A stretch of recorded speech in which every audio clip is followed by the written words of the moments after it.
I think it was the right answer for me. I couldn't do this job without it. So I'm not maligning the college decision at all, but I'm also still paying for one of my degrees. Yeah.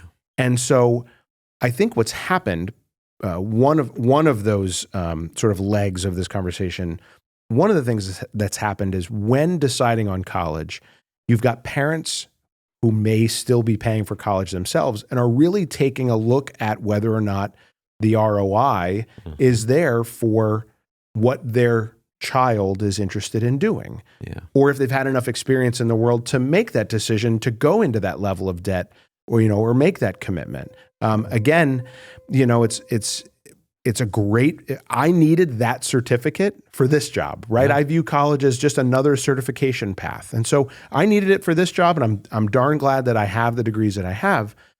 But I think that conversation is happening around the table. The other paradigm, and we're still school, so you heard the bell ring, we're probably gonna have some noise from the students, which is the best kind of noise. Absolutely.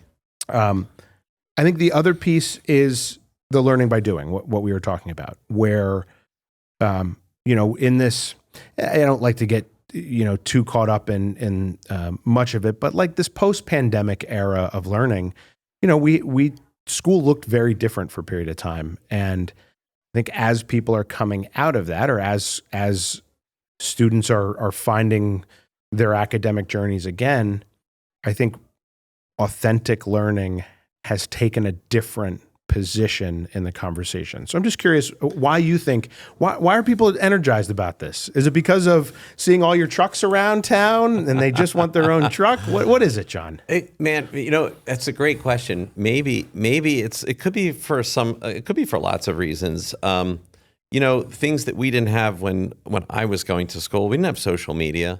We didn't have these shows. We had, you had This Old House, but that was Bob Vila and Norm Abrams, and it was kind of a sleepy show. And now there's, these shows where, the DIY, the do-it-yourselfer show, and they're glorifying. And, we didn't have Home Depot and Lowe's. Now you can go into Home Depot and it's like, it's almost like walking to Costco. It just, your brain clicks. You're like, I can do this myself.